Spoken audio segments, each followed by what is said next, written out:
Hello students, welcome to my channel. तो मार्च अप्रैल 2020 का हमने पेपर स्टार्ट किया था, जिसमें हमने प्रीवियसली 3 क्वेश्चन कंप्लीट किए थे। और आज हमारा क्वेश्चन नंबर जो 3 रहेगा, जो फंड फ्लो स्टेटमेंट का। ठीक है, इससे पहले हमने रेशियो एनालिसिस के 2 क्वेश्चन कंप्लीट किए थे और एक शॉर्ट क्वेश्चन कंप्लीट किया था। और आज हमने लिया है फंड फ्लो स्टेटमेंट का जो क्वेश्चन पूछा था। बहुत अच्छा क्वेश्चन है, एक बार देख लो, शायद इसमें से कोई भी क्वेश्चन रिपीट हो जाए तो आपको एग्जाम में काफ़ी हेल्पफुल रहेगा। अब देखो, क्वेश्चन है फंड फ्लो स्टेटमेंट का। आपके पास क्वेश्चन में कुछ बैलेंस शीट दे रखी है 2018 और 2019। अब देखो, एग्जाम में ये जरूर देखना कि जो बैलेंस शीट देते हैं वो आपको कैसे दिया, पहले 18 दिया फिर 19 दिया है ना, ये पहले देखना। उसके बाद आप आगे बढ़ो कि क्वेश्चन के अंदर और कौन सी डिटेल्स है। तो देखो, क्वेश्चन में एडजस्टमेंट नहीं है, आपको क्वेश्चन में प्रिपेयर क्या करना है। बोला गया है कि चेंज इन वर्किंग कैपिटल का स्टेटमेंट बनाओ और सोर्सेस और एप्लीकेशन ऑफ फंड बनाओ। ठीक है, यानी फंड फ्लो स्टेटमेंट बना दो। ओके, और यहां पर कुछ प्रॉफिट लॉस अकाउंट की डिटेल दे रखी है। देखो, यानी एक वर्टिकल प्रॉफिट लॉस का आपके पास स्टेटमेंट है, उसके ऊपर से आपको पूरा फंड फ्लो स्टेटमेंट प्रिपेयर करना है। ओके, चलो कंप्लीट करते हैं। देखो, सबसे पहले वर्किंग कैपिटल का स्टेटमेंट बनता है। ठीक है, statement of change in working capital statement बनता है। आपको पता है कि statement of change in working capital बनता है। और इसके लिए हम क्या करते हैं, करंट एसेट्स और करंट लायबिलिटी को लेते हैं। ठीक है, तो देखो आपके पास करंट एसेट्स कौन सी। तो देखो, आपके पास अभी करंट एसेट्स में देखो, तो यहाँ पर करंट एसेट्स आपके पास है मटेरियल, ओके, मतलब स्टॉक, ट्रेड रिसीवेबल, कैश और अदर करंट एसेट्स हो गई। मतलब आप यहां पर लिख दो करंट एसेट्स। ओके, यहां पर लिख दो करंट एसेट्स। ओके, जिसमें आपके पास अभी अवेलेबल है स्टॉक, ठीक है, फिर डेटर्स, फिर कैश, सॉरी बिल्स रिसीवेबल है, फिर कैश है और प्रीपेड इंश्योरेंस है। ओके, उसके बाद प्रीपेड रेंट है। ओके, अब देखो प्रीपेड टैक्सेशन है। प्रीपेड टैक्सेशन मतलब कि एक तरीके से हम उसको एडवांस टैक्स पे कर सकते हैं, वैसा मान सकते हैं, एडवांस टैक्स। और टैक्स के ऊपर तो देखो आपको एडजस्टमेंट दे रखा है। टैक्स के ऊपर आपको क्वेश्चन में देखो एडजस्टमेंट दे रखा है। यहाँ पर बोला गया, देखो इनकम टैक्स पेड जो है ना 40,000 किया है। ठीक है, इनकम टैक्स पेड जो किया है वो 40,000 किया हमने। ठीक है, आपके पास यहाँ पर प्रोविजन फॉर टैक्स होगा। देखो, यहाँ पर प्रोविजन फॉर टैक्स भी है, तो इसके साथ उसका अकाउंट्स बना के हम उसको कंपेंसेट करेंगे, कंप्लीट करेंगे। ठीक है, अब देखो वो मैं बाद में बताऊंगा जब उसका अकाउंट्स करवाऊंगा, लेकिन इसको आप करंट एसेट्स में अभी मत लेना। ठीक है, इसके ऊपर एडजस्टमेंट है, इसीलिए आप अलग से करोगे इसमें। अब देखो यहाँ पर स्टॉक कितना है, तो देखो स्टॉक है 8,80,000। ठीक है, पहले यहाँ पर 8,80,000। उसके बाद यहाँ पर देखो डेटर्स कितना है, तो 3,20,000। तो यहाँ पर 3,20,000। फिर यहाँ पर 2,40,000। यहाँ पर कैश है 2 lakhs, यहाँ पर 8,000 और यहाँ पर 6,000। ओके, वैसे ही आप स्टॉक में 2019 के डिटेल्स देख लो, तो 3,20,000 का स्टॉक हो गया। ओके, 2,40,000 का स्टॉक हो गया, डेटर्स हो गया। 320 का बिल्स रिसीवेबल हो गया। 240 का आपके पास कैश हो गया। 10,000 का प्रीपेड इंश्योरेंस हो गया और यहाँ पर 4,000 का रेंट हो गया। इसको आप टोटल कर लो। ओके, टोटल कर लो इसको, 8,80,000 plus 320 plus 240 plus 2 lakhs plus 8,000 plus 6,000, मतलब कि यहाँ पर 16,54,000 आ रहा है। ओके, और उस साइड देख लो 3,20,000 plus 2,40,000 plus 3,20,000 plus 240 plus 10,000 plus 4,000, मतलब यहाँ पर 34,000। ओके, पहले इतना प्रिपेयर कर लो, कंप्लीट हो जाना चाहिए इतना तो। ओके, उसके बाद आप क्या करोगे? ठीक, उसके बाद आप क्या करोगे? तो उसके बाद आप पहले ये देखो कि करंट एसेट्स में इंक्रीज डिक्रीज करना है तो कैसे। तो इंक्रीज तो आप इंक्रीज में लिखोगे और डिक्रीज तो डिक्रीज में लिखोगे। जैसे यहाँ पर आप देखो स्टॉक में, देखो स्टॉक कितना हो रहा था पहले, 8,80,000 में से 3,20,000 हो गया। मतलब यहाँ पे अमाउंट कम हुई ना, देखो यहाँ से यहाँ अमाउंट क्या हो गई, कम हो गई ना, डिक्रीज हो गई। तो कितनी डिक्रीज हो गई? 5,60,000। तो आप उसको लिख दो 560 डिक्रीज में। ठीक है, डिक्रीज तो कम में लिख दो, इंक्रीज तो इंक्रीज में लिख दो। यहां पर 320 में से 240 हो गया, मतलब कि यहां पर 80,000 का और डिक्रीज हो रहा है। यहां पर 240 का 320 हो रहा है, मतलब कि यहां पर 80,000 का इंक्रीज हो रहा है। यहां पर 40,000 का इंक्रीज हो रहा है, यहां पर 2,000 का इंक्रीज हो रहा है, और यहां पर 2,000 का डिक्रीज हो रहा है। ओके, ये आपका कंप्लीट हो गया काम,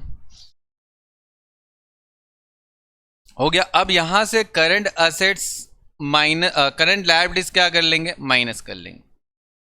करंट लायबिलिटीज जो है वो माइनस कर लेंगे।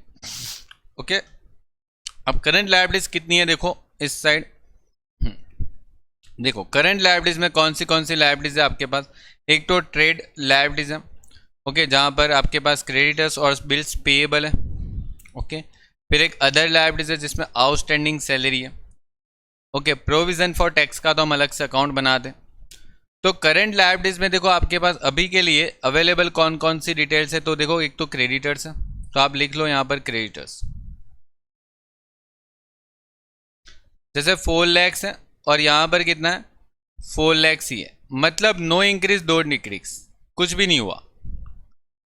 अब बिल्स पेएबल की बात करें तो बिल्स पेएबल कितना है आपके पास? 4 lakhs है और यहां पर है 3,20,000। ओके, तो यहां पर डिक्रीज हो रहा है, ठीक है। लेकिन ध्यान रखना, जब भी करंट लायबिलिटीज में डिक्रीज होता है तो आपको अमाउंट लिखनी है इंक्रीज में। ठीक है, 4 लाख से 320 हुआ, मतलब 80,000 कम हो गया, तो भी आप इंक्रीज में लिखोगे क्योंकि यहां पर आप रिवर्स लिखते हो। आउटस्टैंडिंग सैलरी, आउटस्टैंडिंग सैलरी पहले थी 80,000 थी, अब 1,60,000 हो रही है, मतलब 80,000 आपका क्या हो रहा है? इंक्रीज हो रहा है, तो आप डिक्रीज में लिख दो। ध्यान रखना, करंट लायबिलिटीज में आप रिवर्स फॉर्म में लिखते हो। ओके, करंट लायबिलिटीज में आप रिवर्स फॉर्म में लिखते हो। चलो आगे बढ़ते हैं। आगे क्वेश्चन के अंदर आपके पास क्या करना है, यहां पर जो करंट एसेट्स और करंट लायबिलिटीज जो अमाउंट आई उसमें से माइनस कर दो। ठीक है, करंट एसेट्स में से आप करंट लायबिलिटी को माइनस कर दो, मतलब आपको यहां पर वर्किंग कैपिटल मिलेगी, वर्किंग कैपिटल। ठीक है, कितनी वर्किंग कैपिटल मिल रही है? देखो 16,54,000 में से 4 lakhs और 80,000 माइनस कर दो, तो मतलब 7,74,000 आपकी अमाउंट आ रही। और 11,34,000 में से 3,20,000 और 1,60,000 माइनस कर दो, तो यहाँ पर 2,54,000 का डेटा आ रहा है आपका। अब यहाँ पर क्या करोगे? 7,74,000 की अमाउंट है जो आपकी कितनी बन जा रही है? ठीक है, कम कितनी हो रही है? देखो आपकी वर्किंग कैपिटल कितनी कम हो रही है? 7,74,000 में से 2,54,000 हो गई, तो आपके पास अमाउंट कितनी कम हो रही है क्वेश्चन के अंदर? देखो 5,20,000 जो अमाउंट है वो यहाँ पर डिफरेंस आ रहा है। ठीक है, जो ज़्यादा अमाउंट है वो लिखनी होती है नीचे, तो यहाँ पर आप लिखोगे decreased in working capital. Okay, और यहां पर भी टोटल चेक करके देख लो कौन सी साइड ज्यादा आ रही। तो देखो यहां पर डिक्रीज वाली साइड ज्यादा है। अब डिक्रीज वाली साइड का टोटल करो तो वो ज्यादा आ रहा है, 7,22,000 उसका टोटल बन रहा है। ओके, और 7,22,000 में से इंक्रीज वाली साइड को अगर आप माइनस करते हो तो आपका डिफरेंस कितना आ रहा है? 5,20,000। ठीक है, ध्यान रखना, आप अगर मानो यहाँ पर आपका डिफरेंस आ रहा है तो यहाँ पर भी यहाँ पर डिफरेंस आएगा, और अगर आपका डिफरेंस यहाँ पर आ रहा है तो आपका डिफरेंस यहाँ पर चला जाएगा डिक्रीज में। ठीक है, ये थोड़ा ध्यान रखना, कभी कभी शॉर्ट क्वेश्चन में ये लॉजिक काम आता है। ठीक है, ये जो है वो शॉर्ट क्वेश्चन में कभी कभी काम आ जाता है, इसीलिए। तो देखो, ये तो आपका हो गया डिक्रीज इन वर्किंग कैपिटल।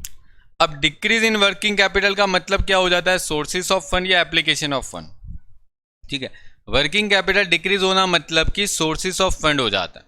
ठीक है, तो आप यहां पर लिख दोगे सोर्सेस ऑफ फंड में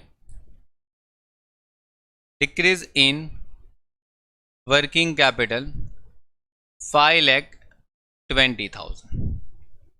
ठीक है, अगर इंक्रीज होता तो एप्लीकेशन ऑफ फंड हो जाता, तो आप नीचे थोड़ा एप्लीकेशन ऑफ फंड में लिख देते हैं, एप्लीकेशन ऑफ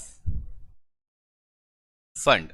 ओके, ध्यान रखना, इंक्रीज ऑफ वर्किंग कैपिटल हो तो आप एप्लीकेशन ऑफ फंड में लिखोगे, और डिक्रीज इन वर्किंग कैपिटल हो तो आप सोर्सेस ऑफ फंड में लिखोगे। चलिए, तो आगे बढ़ते हैं। अब देखो, क्वेश्चन के अंदर आपको एक एडजस्टेड प्रॉफिट एंड लॉस बनाना पड़ेगा, और जिस प्रॉफिट लॉस अकाउंट की जो ओपनिंग बैलेंस होती है, तो बाय बैलेंस ब्रॉड डाउन, कितना बैलेंस ब्रॉड डाउन है आपके पास, ओपनिंग बैलेंस कौन सा है, तो देखो ओपनिंग बैलेंस यहाँ पर 5,06,000, तो आप यहाँ पर पहले उसको लिख दो कि ओपनिंग बैलेंस जो रहेगा अपना 5,06,000 रहेगा। ठीक है, कंप्लीट। अब क्वेश्चन में कोई एडजस्टमेंट नहीं है। बहुत सारे स्टूडेंट को यहाँ पे प्रॉब्लम यही आई थी कि सर एडजस्टमेंट के बिना कैसे कंप्लीट किया जाए। तो देखो, एडजस्टमेंट के बिना तो और भी सिंपल होता है क्वेश्चन। आप देखो, क्वेश्चन में भले एडजस्टमेंट नहीं है, लेकिन कुछ एडजस्टमेंट टाइप कोई ना कोई तो डिटेल्स आपके पास अवेलेबल होती ही होती है। ठीक है, अब देखो, क्वेश्चन में हम यहाँ पर एक अकाउंट्स बना लेते हैं। ठीक है, प्लांट एंड मशीनरी का अकाउंट्स। ठीक है, हम यहाँ पर एक अकाउंट्स बनाते हैं, plant and machinery accounts. Okay, अब प्लांट एंड मशीनरी अकाउंट्स में देखो क्या करना है।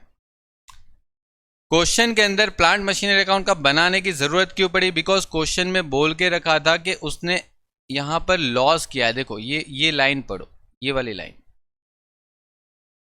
ठीक है, profit of sales of machinery. अब देखो, प्रॉफिट हुआ है मतलब मशीनरी बेची होगी, ऐसे तो प्रॉफिट हुआ नहीं होगा।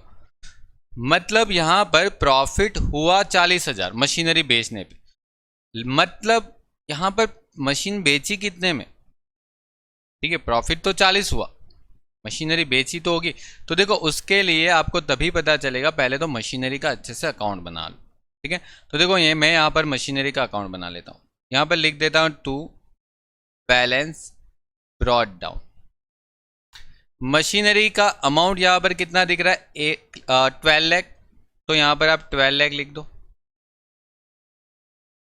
ओके, मशीनरी का क्लोजिंग भी लिखना हो तो लिख सकते हो बाय बैलेंस कैरीड डाउन। कितना बैलेंस है, 19,20,000 हो गया। मतलब देखो, मैंने ये ओपनिंग और ये क्लोजिंग अपनी अपनी जगह पर सेट कर दिया। ओके, और यहां पर एक एक्स्ट्रा डेप्रीशिएशन का अकाउंट्स भी बनाना पड़ेगा। देखो, क्योंकि क्वेश्चन में दिखा है कि depreciation provision on plant 4 lakh और 4,40,000, और ये जब भी अकाउंट्स होता है तो आप बना दो bye balance brought down 4 lakh और टू बैलेंस कैरीड डाउन 4,40,000।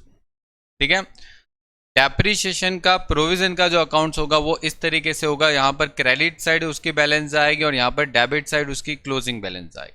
जबकि मशीनरी में आप यहाँ पर डेबिट साइड लिखोगे और यहाँ पर क्रेडिट साइड उसकी ओपनिंग क्लोजिंग लिखोगे। ठीक है, वो एसेट्स है और वो लायबिलिटी साइड है, इसी वजह से। आगे बढ़ते, अब देखो क्वेश्चन में ध्यान से आप नीचे जाओ और देखो क्वेश्चन में कैसे क्या डेटा दे रखा है। देखो, सबसे पहले यहाँ पर सेल्स करने पर आपको प्रॉफिट हुआ है, और प्रॉफिट होता कहाँ पर है, आपने अभी तक जो प्रॉफिट किया था वो कहाँ पर होता था, यहाँ पर होता था कि नहीं। प्लांट मशीनरी अकाउंट में डेबिट साइड लिखते थे प्रॉफिट को। ठीक है, तो यहाँ पर लिखेंगे P&L अकाउंट, मतलब ये प्रॉफिट हुआ होगा मशीनरी बेचने पे, और ये 40,000 का प्रॉफिट हुआ था, वो हमको कहाँ से पता लगा? वो हमको यहाँ से पता लग रहा है, ठीक है। और मशीनरी पे डेप्रीशिएशन कितना था वो कैसे पता लगेगा? वो तो यहाँ पर दे के रखा है, देखो ना, 2 लाख। और वो डेप्रीशिएशन कौन सा होगा? तो ध्यान देना यहाँ पर, वो डेप्रीशिएशन आप यहां पर लिखोगे, मतलब यहां पर आ जाएगा प्रॉफिट एंड लॉस अकाउंट। कितना डेप्रीशिएशन था आपका? 2 लाख का करंट ईयर का डेप्रीशिएशन, ठीक है। मैंने हमेशा आपको ये फॉर्मेट समझाया है ना, तब मैंने आपको बताया था कि जब भी आप प्रॉफिट लॉस अकाउंट का यहाँ पर डेटा लिखते हो, मतलब ये करंट ईयर का डेप्रीशिएशन आता है, करंट ईयर, ठीक है। करंट ईयर का डेप्रीशिएशन यहां पर आता है डेप्रीशिएशन प्रोविजन अकाउंट। और अगर ये अकाउंट्स नहीं होता क्वेश्चन के अंदर डेप्रीशिएशन प्रोविजन, तो मतलब यही एंट्री आप मशीनरी अकाउंट में क्रेडिट साइड कर देते 2 लाख, ठीक है। लेकिन अलग से अकाउंट्स है तो तब तक उसका एंट्री अलग से अकाउंट्स में ही होगी, ठीक है। अगर अकाउंट्स अलग से नहीं बनाया तभी जाके आप उसमें एंट्री करो। अब देखो यहां पर इसका टोटल करोगे तो 4-2 मिला के कितना होता है? 6 लाख। और यहां पर ये जो 2 लाख और 4 लाख मिला के जो 6 लाख बना, उसका जो डिफरेंस आ रहा है, कितना आ रहा है? 6 लाख में से अगर 4,40,000 लेस कर दो तो यहां पर जो डिफरेंस आ रहा है वो कितना आ रहा है? तो डिफरेंस आ रहा है 1,60,000। और ये जो डिफरेंस आ रहा है ना, उस डिफरेंस को हम क्या नाम देंगे? वो डिफरेंस हमारा होगा मशीनरी अकाउंट्स में जाएगा। और ये होगा क्या? तो ये जो आपने मशीनरी बेचा ना, उसके ऊपर एक्यूमुलेट डेप्रिसिएशन है।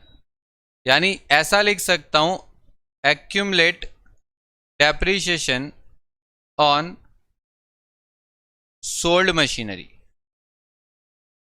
मैं पूरा डिटेल में लिख रहा हूं आपको, ताकि आपको एक क्वेश्चन से बाकी क्वेश्चनों की भी आइडिया आ जाए एक बार।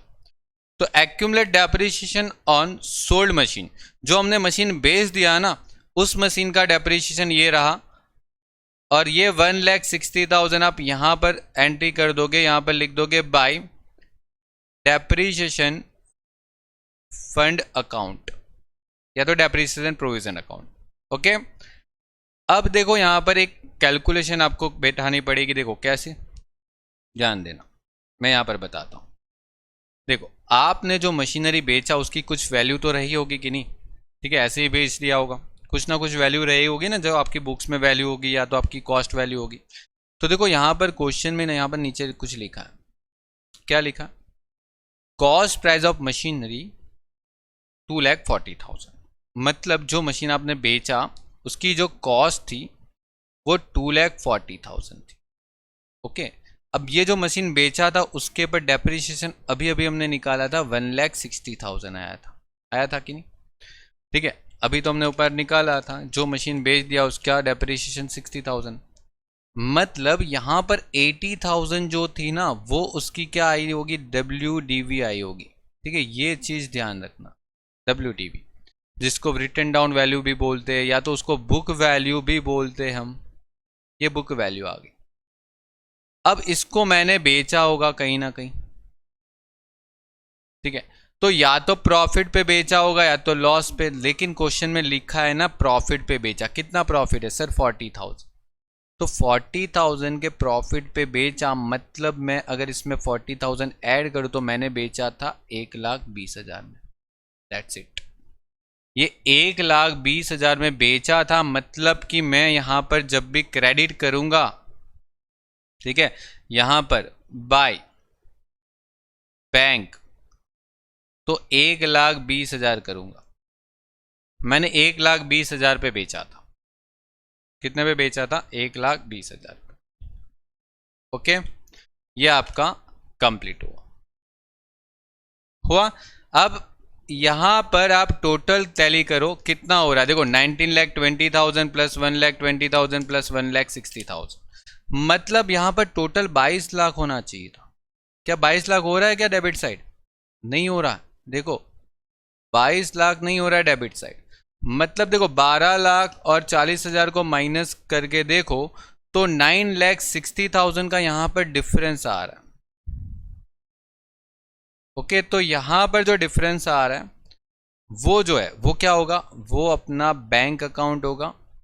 ये हमने क्या किया होगा, परचेस किया होगा। ओके, ध्यान से देखना, मैंने जितनी भी डिफरेंस की एंट्री आ रही है ना वो मैं हर बार ग्रीन से लिख रहा हूँ ताकि आपको आइडिया आए कि हाँ ये डिफरेंस अमाउंट है। ठीक है, एक अकाउंट्स की डिफरेंस अमाउंट दूसरे अमाउंट अकाउंट्स में जरूर जाएगी।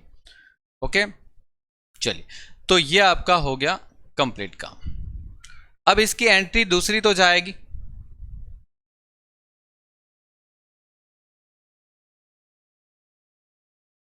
अब इसकी एंट्री दूसरी तो कहीं ना कहीं जाएगी। ठीक है, अब दूसरी कहाँ एंट्री जानी चाहिए, तो देखो आपने मशीन परचेस भी किया, आपने मशीन बेचा भी है, मतलब यहां पर एप्लीकेशन भी हुआ और सोर्सेस भी हुआ। तो आपने जो मशीन बेचा 1,20,000 में, उसके ऊपर आपको सोर्सेस हुआ यानी सेल्स ऑफ मशीनरी।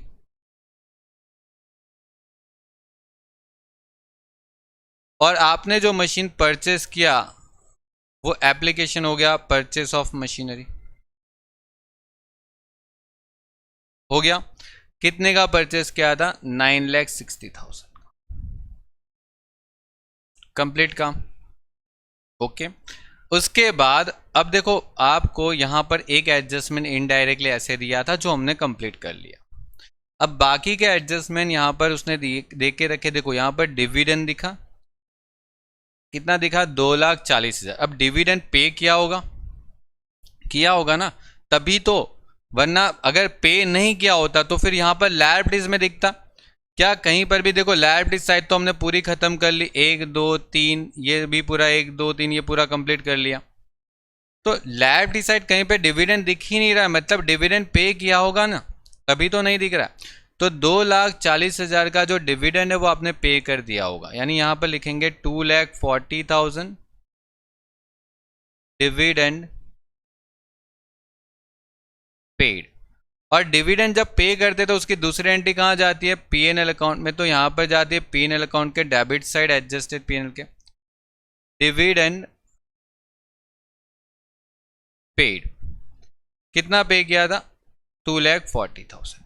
एक दूसरी एंट्री मत भूलना यहां पर, डेप्रीशिएशन ऑन प्लांट, कितना डेप्रीशिएशन था, 2 लाख। याद करो हमने उसकी एक एंट्री की थी नीचे और दूसरी एंट्री यहां पर। और मशीनरी बेचने पे आपको प्रॉफिट हुआ था तो वो यहां पर आएगा credit side, profit on sales of machinery.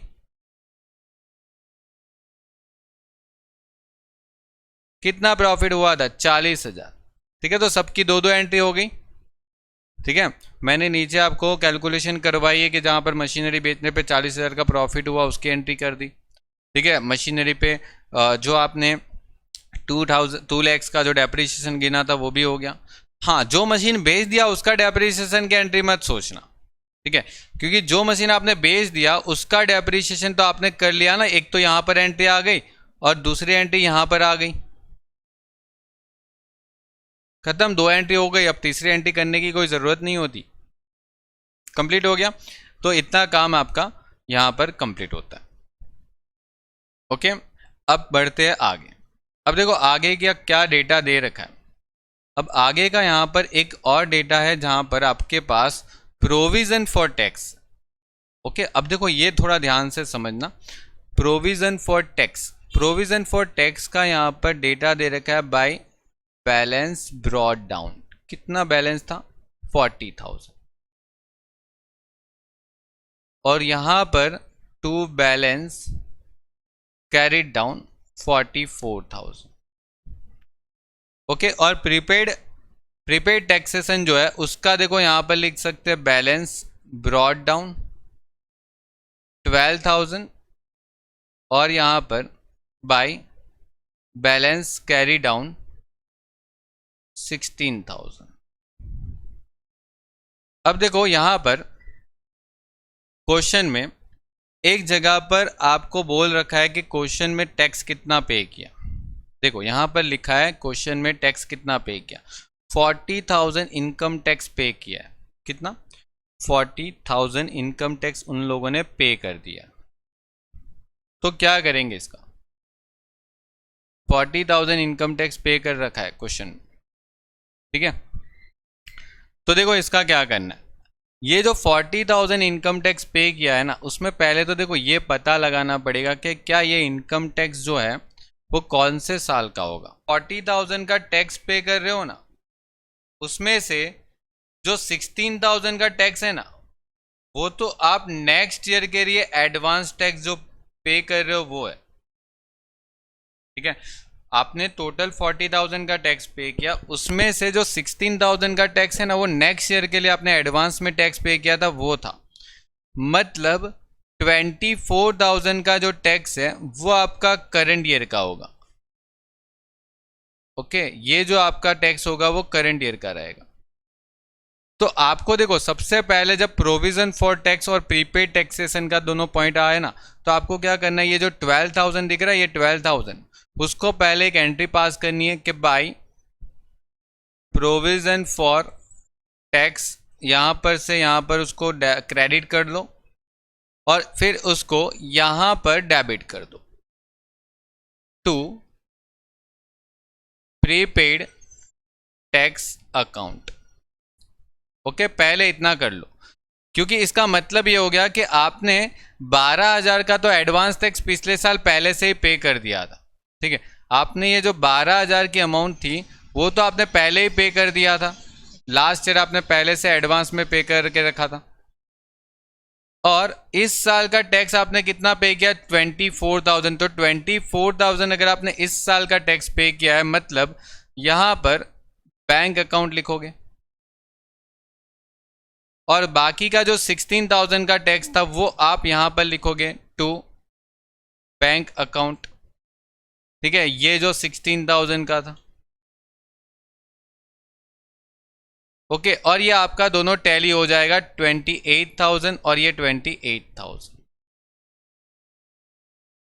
Okay. और यहां पर अगर आपका डिफरेंस देखो कुछ आ रहा है तो 80,000 यहाँ पे टोटल बन रहा है, यहां पर भी 80,000 टोटल बनना चाहिए, मतलब कि यहां पर 40,000 डिफरेंस आ रहा है। और ये जो डिफरेंस है वो लेके जाओगे बाय पीएनएल, मतलब पीएनएल अकाउंट में आप डेबिट साइड लिख दो, पीएनएल अकाउंट में 40,000 टैक्स लिख दो, यहां पर debit side 40,000 to provision for tax. और जो टैक्स आपने पे किया वो तो एप्लीकेशन ऑफ फंड हो गया, तो आप एप्लीकेशन ऑफ फंड में भी लिख दो 40,000 टैक्स पेड।